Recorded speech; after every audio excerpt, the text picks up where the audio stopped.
देखो आज चकुली पिठा करी पियाज से नहीं टमाटो नहीं कंचा लंका भुसुंग पत्र धनिया पत्र सब नहीं लुण स्वाद अनुसार नहीं चिली फ्लेक्स टी आगु पकई थी तो आउ टे चिली फ्लेक्स पकईदे टेस्ट टी भल लगे।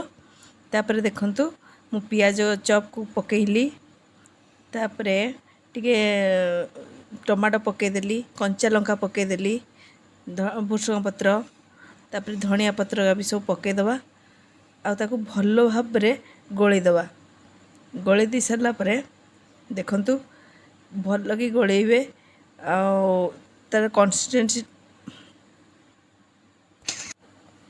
भल भाव गोलैदेवे। गोलै दी सारिकी तापर टिके तावा ऊपर टिके तेल टिके पकईदेवे। तेल पकई सारा पर आपण चकुली रो जो आणटाक ताकू भल भाव जिते पतला करें सेते भल। जदि सबू किसी चॉप हो ठीक कटा हो ताहले पतला आपन जिते करें सेते भल देखा जीवो पतला टिके रहिबो।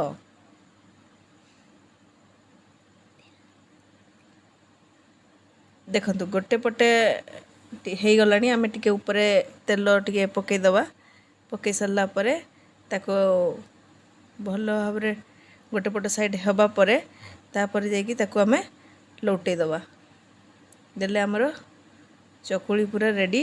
और टिके 30 सेकेंड का तो लगे किंतु चकुली हमर ऑलरेडी रेडी हो गलानी।